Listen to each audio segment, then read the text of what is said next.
Hi hello welcome to our channel. నేను మీ శ్రీ. ఈరోజు మనం చెప్పుకోబోయే కథ ప్రియనేస్తం పార్ట్ 132. కథలకు వెళ్ళే ముందు వీడియోని లైక్ చేసి హైప్ చేయడం మర్చిపోకండి ఫ్రెండ్. ఓకేనా? ఇక రండి. ఆమె చేతిలో వంక చూస్తుంటే గబుక్కున చేయి వదిలాడి హేమంత్. అది ఫోన్ కాల్లో ఉన్నాను, అందుకే. అతను చేయి పట్టుకున్న దానికి రీజన్ చెప్పాడు. ఆమె మాట్లాడలేదు. అతను రమ్మని చెప్పడంతో అతనితో పాటు నడిచింది. లివింగ్ ఏరియాలో కూర్చుంది. అలాగే ఐఎమ్ సారీ. హేమంత్ మాటలకు ఆమె కళ్ళు వెడల్పు చేసి అతని వంక చూసింది. ఆమె ముఖంలో ఆమె కళ్ళు వింతైన ఆకర్షణని కలిగించేలా ఉంటాయి. హనీ గురించి నాకు కాస్త బెంగ అనిపించింది. నా కూతురు నాకు ఎక్కడ దూరం అవుతుందో అని భయం వేసింది. కానీ నా భయాలతో నిన్ను హనీని బాధ పెట్టాను. నువ్వు చెప్పు, హనీ నీకు అలవాటు పడిపోతే తర్వాత నువ్వు వెళ్ళిపోతే కష్టం కదా? హేమంత్ మాటలో లాజిక్ ఉంది. అది ఆమెకి అర్థమైంది. ఆమె నోరు విప్పింది. మీరు చెప్పింది నిజమే, కానీ నేను రక్షని ఎలా చూస్తానో హనీని అలాగే చూశాను. హనీ నన్ను ఇంత అభిమానిస్తుందని నాకు తెలియదండి. మీరన్నట్టు పాప నాకు అలవాటు పడిపోతే నేను రేపో మాప వెళ్ళిపోతే చాలా కష్టం అవుతుంది. మీ ఆలోచన నాకు పొరపాటుగా అనిపించలేదు. నేను హనీకి దూరంగా ఉండడానికి ప్రయత్నం చేశాను, కానీ పాప బాధపడుతుంది. అందుకే. ఆమె అర్థం చేసుకున్న విధానానికి అతను ముగ్ధుడయ్యాడు. థ్యాంక్ యూ అన్నాడు ఆర్తిగా. అప్రయత్నంగానే అనేశాడు. నేను వెళ్ళిపోయాక తనే నన్ను మర్చిపోతుంది. ఉన్నప్పుడు తనని కష్టపెట్టకండి. ఇక నేను వెళ్తాను. మల్లిక చెప్తుండగానే హనీ గొంతు వినిపించి ఇద్దరూ తలలు తిప్పి చూశారు. మల్లికని చూసి హనీ ఏడుపాపి పరిగెత్తుకుంటూ వచ్చింది. ఆంటీ, నాతోనే ఉన్నావా? హనీ మల్లిక ఒడిలోకి ఎక్కి అడుగుతుంటే ఏం చెప్పాలో అర్థం కాలేదు. లేదు అని చెప్పబోతుండగా హేమంత్ అందుకున్నాడు. అవును, నీతోనే ఉంది. ఇప్పుడే ఇక్కడే కూర్చుంది అని అంటూ కళ్ళతోని మల్లికకు పర్లేదన్నట్టు చూసి అబద్ధం చెప్పాడు హేమంత్. హనీ కళ్ళు మెరిశాయి. మల్లిక మెడ చుట్టూ చేతులు వేసింది. హనీకి ఫీవర్ ఎగిరిపోయింది. ఇప్పుడు చూడు, హనీ భోజనం చేస్తుంది, సరేనా? మల్లిక లాలనగా అడుగుతుంటే హనీ సంతోషంతో తల ఊపింది. నేను ఏదైనా తీసుకొస్తాను అంటూ హేమంత్ అక్కడి నుంచి లేచి వెళ్ళిపోయాడు. హేమంత్ హనీ కోసం సూప్ చేసి తీసుకొచ్చాడు. మీరు తెస్తున్నారు, ఆయా ఎక్కడికి వెళ్ళింది? ఆమె అది అందుకుంటూ అడిగింది.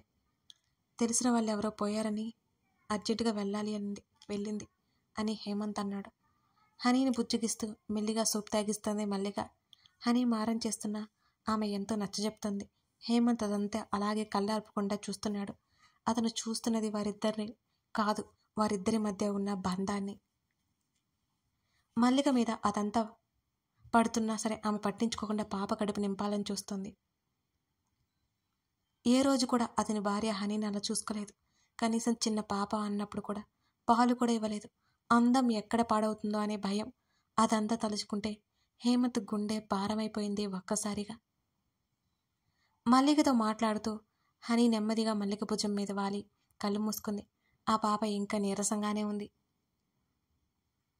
హేమంత్ ఫీలింగ్ ఏంటో అని మల్లికకి కాస్త కంగారుగా ఉంది. నెమ్మదిగా హనీని తీసుకెళ్ళి లోపల పడుకోబెట్టి వచ్చింది. అక్కడ నుంచి హనీని వదిలి వెళ్ళబుద్ధి కాలేదు. కానీ అక్కడ ఉండడం కరెక్ట్ కాదనిపించింది మల్లికకి. జాగ్రత్త, ఏదైనా అవసరం ఉంటే నన్ను పిలవండి ఆమె చెప్తూ మౌనంగా ముందుకు అడుగులు వేసింది. సాయంత్రం వరకు ఉండొచ్చు కదా? హేమంత్ అప్రయత్నంగా అడిగాడు. ఆమె అడుగులు ఆగిపోయాయి. ఆమెకేం చెప్పాలో అర్థం కాలేదు. పర్లేదు, ఎదురుల్లే కదా, అవసరమైతే పిలవండి, వస్తాను అని అంటే ఆమె అక్కడి నుంచి వెళ్ళిపోయింది. ఆ రోజు సాయంత్రానికి ప్రవర్తిక అర్జున్ వాళ్ళు ఇంటికొచ్చేశారు మల్లిక్ కోసం. హనీ గురించి కనుక్కుంది ప్రవర్తిక. ఆయా కూడా లేదని తెలిసి రాత్రి భోజనం వాళ్ళకు కూడా సిద్ధం చేసింది స్వయంగా ఆమె. హనీతో పాటు ఎదురింటికి బయలుదేరింది. అర్జున్ హేమంత్ బయట మాట్లాడుకుంటూ ఉన్నారు. వాళ్ళు అప్పుడప్పుడు మాట్లాడుకుంటారు, కానీ అంతా క్లోజ్ కాదు. హనీ ఎక్కడా? ప్రవర్తిక అడుగుతుంటే గార్డెన్లో కూర్చున్న పాపను చూపించాడు. రక్ష పరిగెత్తుకుంటూ హనీ దగ్గరికి వెళ్ళింది. హనీ చాలా డల్గా కనిపించింది రక్షకి. ఆక్కుందామా? రక్ష హుషారుగా అడుగుతూ ఉంటే హనీ పాపకి బాలేదు, తర్వాత ఆడుకుందు, స్కూల్ ఉంది కదా నీకు, నువ్వు డాడీతో పాటు వెళ్ళు అంటున్న ప్రవర్తిక మాటలకు రక్ష ముఖం వాడిపోయింది. నువ్వు వస్తే నేను వస్తాను అని మొండి పట్టుకుంది. మల్లిక చేత భోజనం లోపల పెట్టించి మళ్ళీ పాప భోజనం చేసేవరకు ఇక్కడే ఉండిరా అని చెప్పి రక్షని ఎత్తుకుని ఇంటివైపు నడిచింది ప్రవర్తిక. అర్జున్ కూడా ఇంట్లోకి వెళ్ళిపోయాడు. మల్లిక ఎదురింట్లో ఉన్న సంగతి అతనికి తెలీదు. హనీ మల్లిక పిలుస్తుంటే హనీ మాట్లాడలేదు. హేమంత్ వాళ్ళ వెనక నిలబడి వాళ్ళ మాటలు వింటున్నాడు. నీతో మాట్లాడను అంది హనీ. హనీ పాపకి ఎందుకు కోపం వచ్చింది అని అడిగింది మల్లిక. నువ్వు వెళ్ళిపోయావు కదా అంది. అదా, మా ఇల్లు అది కదా, నేను ఇక్కడ ఉంటాను. ఎలా? మీ ఇల్లు ఇది కదా కాబట్టి నువ్వు ఇక్కడ ఉంటావు. అర్థమయ్యేలా చెప్పడానికి ప్రయత్నం చేసింది మల్లిక. ఆంటీ, నువ్వు కూడా మాతో ఉండొచ్చు కదా అంటే హనీ బేలగా అడిగింది. అంతవరకు ఆ పాపని ఎవరు అంత దగ్గరికి తీసుకోలేదు. తన తండ్రి ప్రేమ తప్ప ఏమీ తెలియదు హనీకి. మల్లిక అంత అభిమానంగా చూసుకుంటుంటే ఆ పాప మనసు మల్లిక ప్రేమ కోసం ఆశపడుతోంది. మల్లికకి ఏం చెప్పాలో అర్థం కాలేదు. తన కూతురు మాటలకు హేమంత్ కూడా షాక్ అయిపోయాడు. ఆంటీ, నువ్వు మమ్మీగా ఉండు ప్లీజ్. హనీ గొంతు ఏడుపుతో వణుకుతోంది. లేదు హనీ, లేదు, నేను అలా ఉండకూడదు. మల్లిక గొంతు కూడా బాధగా మారిపోయింది. ఎందుకు ఉండకూడదు? రక్షపాప మమ్మీ కూడా ఉంటుందిగా. రక్షపాపకి డాడీ ఉంటాడు, మమ్మీ ఉంటుంది. ఇప్పుడు నాకు డాడీ ఉన్నాడు, నువ్వు మమ్మీగా ఉండు హనీ అడుగుతుంటే గుండెలకు హత్తుకుంది మల్లిక. నీకోసం మీ మమ్మీ వస్తుంది, నన్ను అలా అడగకూడదు తల్లి అంది మల్లిక. నో, మా మమ్మీ నాకొద్దు. షీఈస్ డెవిల్, నన్ను కొడుతుంది, తిడుతుంది. వద్దు వద్దు మమ్మీ వద్దు. ఒక్కసారిగా తల్లి పేరు వినగానే హనీ వణికిపోయింది. హనీ, లేదు లేదు, మమ్మీ రాదు సరేనా అని దగ్గరికి తీసుకుని బుజ్జగించింది మల్లిక. ఆంటీ, నువ్వు ఉండు ప్లీజ్ హనీ ఏడుస్తూ బ్రతిమారింది మల్లికని. నువ్వు ఏడవకుండా తింటే నేను ఉంటాను అని మల్లిక చెప్పగానే కళ్ళు తుడుచుకుంది చప్పున హనీ. తింటాను, నువ్వు ఉంటావా? ప్రామిస్ అని అడిగింది. ఉంటాను హనీ, నేను వెళ్ళి నీకోసం తీసుకొస్తాను భోజనం అంటూ ఆమె లేచి ఇంట్లోకి నడిచింది. ఆమె భోజనం బయటకు తీసుకొచ్చేసరికి కూతురితో హేమంత్ మాట్లాడుతూ కనిపించాడు. అతన్ని కూడా మల్లికని అక్కడే ఉంచమని హనీ అడుగుతోంది, ఏడుస్తోంది. హేమంత్కి ఇది పరిష్కరించలేని సమస్యగా మారిపోయింది. అసలు పెళ్లి కాని ఒక అమ్మాయిని తన కూతుర్ని అడగడం అతనికి నచ్చలేదు.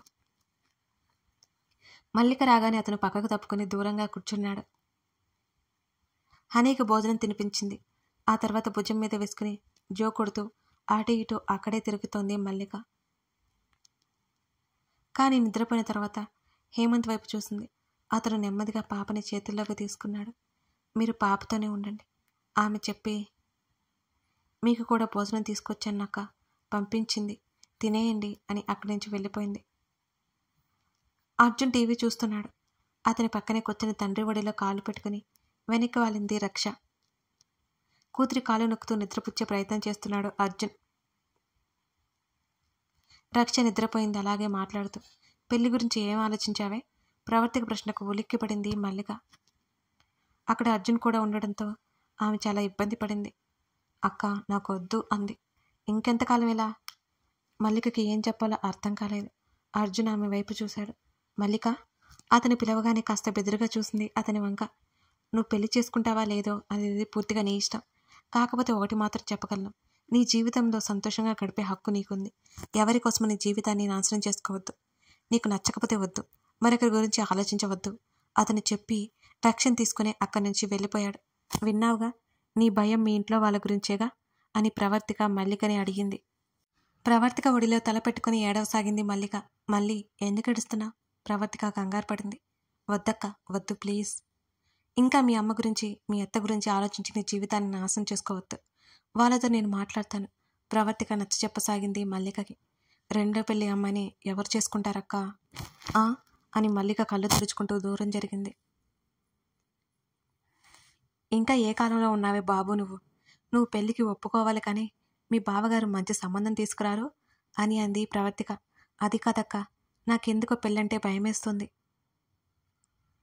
ప్రతిసారి ఎందుకు అలా ఆలోచిస్తావు నువ్వు? ఎందుకు అలా జరుగుతుంది? 6-7 సంవత్సరాల నుంచి ఇలాగే ఉన్నావు కదా నువ్వు, ఇంకా జీవితమంతా ఇలాగే ఉంటావా? చెప్పు, నీకు పెళ్ళంటే ఇష్టం లేదా? మల్లిక గడ్డం పట్టుకుని అడిగింది ప్రవర్తిక. ఒక ఆడపిల్లగా మల్లిక ఏం ఆలోచిస్తూ ఉంటుందో ఆమెకి అర్థమైపోయింది. ఎవరి జీవితం మీద ఎవరికి ఆశలుండవు, ఎవరికి కోరికలుండవు, సంతోషంగా బ్రతకాలని ఎవరికి ఉండదు. అది కాదక్క, నన్ను ఎవరు పెళ్లి చేసుకుంటారు అని అడిగింది. నీకేమైంది? కాస్త రంగు తక్కువ, కలైన మొహం. నువ్వు ఒప్పుకోవాలి కానీ ఎంతమంది ఉంటారో తెలుసా నీకోసం? నవ్వుతూ అంది ప్రవర్తిక. అది కాదక్క, మల్లిక ఏదో సంశయంలో ఆగిపోయింది. ఇంకేంటే అని అడిగింది. ఏమో, పెళ్లి చేసుకుంటే అక్కడ ఎలా ఉంటుందో అని భయం. మల్లిక భయం ఏంటో అర్థమైంది ఆమెకి. నువ్వు చేసుకోబోయే వాడే కాదు, వాళ్ళ ఇంట్లో వాళ్ళు కూడా మంచి వాళ్ళు అయితేనే నువ్వు పెళ్లి చేసుకుందో, సరేనా? అయినా సడన్గా నిన్ను పెళ్లి చేసి పంపించలేవి, తెలిసిన వాళ్ళే, అది నీకు నచ్చితేనే, నువ్వు అర్థం చేసుకుంటేనే అని ప్రవర్తిక చెబుతుంటే ఆమె ఆలోచనలో పడింది. ఒప్పుకోవే తల్లి అంది ప్రవర్తిక. అక్క అంది మల్లిక. నీకు కూడా సంతోషంగా బ్రతకాలని ఉందని నాకు తెలుసు. మీ ఇంట్లో వాళ్ళ బాధ్యత నాది. అలాగే మంచి వ్యక్తిని నేను చూస్తాను. అతను నీకు నచ్చితే నీకు పెళ్ళి అవుతుంది, అర్థమవుతుందా? ప్రవర్తిక అడుగుతుంటే మల్లిక తల ఊపింది సరే అన్నట్టుగా. చెప్పు, నీకు ఎలాంటి వాడు కావాలి అని ప్రవర్తిక అడిగింది. మల్లిక కంగారుగా చూస్తూ తల అడ్డంగా ఊపింది. సరే, నా చెల్లిని అర్థం చేసుకునే అతన్నే చూద్దాం. మల్లిక ఏం మాట్లాడలేదు. మల్లిక ఒప్పుకోవడంతో ప్రవర్తికకి ఇక నిశ్చింత కలిగింది. మల్లికలో కొత్త ఆశలు నెమ్మదిగా మొలకెత్తసాగాయి. అంతలోనే పాత జీవితం గుర్తుకొస్తుంటే ఆమె ముఖంలో నవ్వు చెరిగిపోయింది. ఆ రోజు రాత్రి హనీ ఏడుస్తూనే ఉంది. నిద్ర లేదు హేమంత్కి. హేమంత్ని నిద్రపోనివ్వలేదు, ఆమె నిద్రపోలేదు. హనీ మనసు గుబులుగా మారిపోయింది. మల్లికలో తల్లిని చూసుకుంటుందనే విషయం హేమంత్కి అర్థమైంది. కానీ ఏం చేయాలి? ఆ అమ్మాయి ఎన్ని రోజులనే తన కూతురుతో ఉంటుంది. ఆమెకు కూడా ఇబ్బందే కదా. ఇప్పుడు తెల్లవారుజామున కూతురుతో పాటు ఎప్పుడో పడుకున్నాడు హేమంత్. ఆ రోజు హేమంత్ తల్లి వచ్చింది. అమ్మా, నువ్వేంటి, డాడీ ఎలా ఉన్నారు అని అడిగాడు అతను. హేమంత్ అడుగుతుంటే హనీకి బాగలేదని నాకు చెప్పలేదు ఎందుకు హేమంత్? ఆమె బాధగా మనవరాల్ని దగ్గరికి తీసుకుంది. అక్కడ డాడీతో నీకు సరిపోతుంది కదమ్మా, మళ్ళీ శ్రమ ఎందుకని? పిల్ల ఇలా చిక్కిపోతే శ్రమ ఏంటి హేమంత్? నా దగ్గర ఉంచుకుంటాను అంటే ఒప్పుకో నువ్వు అని అంటూ మనవరాల్ని దగ్గరకు తీసుకుని మాట్లాడుతోంది ఆవిడ. తన తండ్రి ఇప్పటికే మంచాన పడి ఉన్నాడు. ఆయన్ని చూసుకోవాలి తన తల్లి. కేర్ టేకర్ ఉన్నా సరే తన తల్లి స్వయంగా తన తండ్రిని చూసుకుంటుంది. మళ్ళీ పాప బాధ్యత అతను అప్పచెప్పలేడు ఆమెకి. ఆమె 2 రోజులు అక్కడే ఉంది. మల్లిక గురించి తన నాన్నమ్మకు ఇలా చాలా చెప్పింది. ఎదురింటి వాళ్ళు ఏమో అనుకుని పెద్దగా పట్టించుకోలేదు ఆవిడ కూడా. తన నాన్నమ్మ ఉండడంతో హనీ కాస్త కోలుకుంది త్వరగానే. ఏంటి మీరనేది? ఆశ్చర్యపోయింది ప్రవర్తిక. బై మిస్టేక్ వచ్చి ఉంటుంది, నేను అతనితో మాట్లాడతాను అని అన్నాడు అర్జున్. ఆల్రెడీ ఒక పిల్ల ఉన్న తండ్రికి మల్లికానిచ్చి చేయడం నాకు ఇష్టం లేదండి. అది సంతోషంగా ఉండలేదు ప్రవర్తిక గట్టిగా చెప్పింది. నువ్వు చెప్పింది నిజమే, వేరే మ్యాచ్ చూడమని చెప్తానులే. నాకు కూడా తెలీదు అతనికి పాప ఉందన్న సంగతి అని ప్రవర్తిక అర్జున్ మాట్లాడుతుంటే ఆ మాటలు మల్లికకి సన్నగా వినిపిస్తున్నాయి. వాళ్ళిద్దరూ తన జీవితం కోసం ఎంతో ఆలోచిస్తున్నారు. తన పెళ్ళి అయినా కాకపోయినా తనకి కొన్ని బంధాలు ఉన్నాయని చెప్పకనే చెప్తున్నారు ఆ ఇద్దరు. పెళ్లి గురించి దిగులు వదిలేసింది మల్లిక. తన అక్క తన బావకి తెలుసు తన గురించి. రక్ష తననే రెడీ చేసింది ఆ రోజు. హనీ తన నానమ్మని తీసుకుని ప్రవర్తిక ఇంటికి వచ్చింది. ఆవిడ ప్రవర్తిక మాట్లాడుకుంటూ కూర్చున్నారు. మల్లిక కాఫీలు తెచ్చిచ్చింది. ఆవిడని పలకరించి ప్రవర్తిక పక్కనే కూర్చుంది. మా హనీ మల్లిక ఆంటీ అని చెప్తుంటే ఎవరో అనుకున్నాను. నువ్వు ఇంత చిన్న అమ్మాయివని అనుకోలేదు. మా హనీకి నువ్వంటే చాలా ఇష్టం. ఆవిడ చెప్తుంటే ప్రవర్తిక నవ్వింది. అవును, మల్లికకి పిల్లలంటే భలే ఇష్టం. మా రక్షని ఎలా చూస్తుందో హనీని కూడా అలాగే చూస్తుంది. ప్రవర్తిక కూడా నవ్వుతూ చెప్పింది ఆవిడికి. మల్లిక వైపు పరీక్షగా చూసింది. 24-25 సంవత్సరాలు ఉంటాయేమో. కాస్త రంగు తక్కువే అయినా అంత మొహం అంతా అందంగా ఉంది. ఆమె పెద్ద పెద్ద కళ్ళు ఆమె ముఖంలో ఆకర్షణీయం. హనీ అక్కడికి వచ్చిన దగ్గర నుంచి మల్లిక ఒడిలో చేరి మల్లికతోనే ఉంది. ఈ అమ్మాయికి పెళ్లి సంబంధాలు ఏమైనా చూస్తున్నారా అని ఆవిడ అడిగింది. ఆ మాటకి మల్లిక ఇబ్బందిగా చూసింది ఆవిడ్ని. చూస్తున్నామండి, మంచి అబ్బాయి దొరికితే చేసేస్తాం. ప్రవర్తిక మాటల మధ్యలోనే చెప్పేసింది ఇక ఆవిడికి. ఆ అమ్మాయి చక్కగా ఉంది అన్నది ఆవిడ కూడా. మల్లికకి అక్కడ ఉండబుద్ధి కాలేదు. హనీని తీసుకుని గార్డెన్లోకి వచ్చింది. ఆంటీ, నువ్వు కూడా నాతోనే ఉండు అని మల్లిక చేతిని పట్టుకుని ఊపింది honey. Honey very good girl కదా, అర్థం చేసుకుంటుంది. నువ్వు మీ ఇంట్లో ఉన్నావు కదా, నేను మా ఇంట్లో ఉన్నాను, అలాగన్నమాట. మనం ఒకే దగ్గర ఉండకూడదమ్మా. హనీకి మల్లిక నచ్చజెప్తుంటే ఆ మాటలన్నీ హేమంత్ తల్లి విన్నది. ఆంటీ, నువ్వు నాకు మమ్మీగా ఉంటే మనదే ఒకే ఇల్లు అవుతుంది కదా అంటున్న హనీ మాటలకు మల్లిక కళ్ళు పెద్దవి చేసి చూసింది. హనీ, తప్పు, అలా మాట్లాడకూడదు. మల్లిక ఈసారి సీరియస్గా చెప్పింది హనీతో. ఎందుకంటే రక్ష పాపకి ప్రవి అంటే ఉంది. నువ్వు నా కోసం మమ్మీగా ఉండా అంటే అని హనీ బ్రతిమాలుతూ ఉంది. లోపల నుంచి ప్రవర్తిక పిలుపు వినిపిస్తూ ఉంటే, హనీ, నువ్వు అలా మాట్లాడితే నేను నీతో ఆడుకోను. మల్లిక సీరియస్గా చెప్పడంతో హనీ ఏడుపు మొహం వేసింది దెబ్బకి. నువ్వు మీ నాయనమ్మ దగ్గరికి వెళ్ళు అని అంటూ అక్కడి నుంచి మొక్కల దగ్గరికి వెళ్ళిపోయింది మల్లిక. ఆ మొక్కల పాదులని శుభ్రం చేస్తూ అక్కడే ఆమె ఉండిపోయింది. మనవరాల్ని ఎత్తుకుని ఇంటికి తీసుకెళ్ళిపోయింది హేమంత్ తల్లి.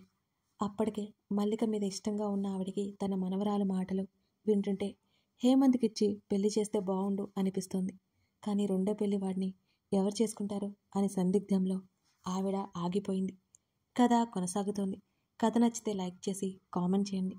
మల్లిక లాంటి ఎందరో అలా మిగిలిపోతూ ఉంటారు కదా, వాళ్ళు కూడా సంతోషంగా బ్రతికే హక్కు ఉంటుంది. ఏమంటారు? కాదంటారా? Thank you for watching this video.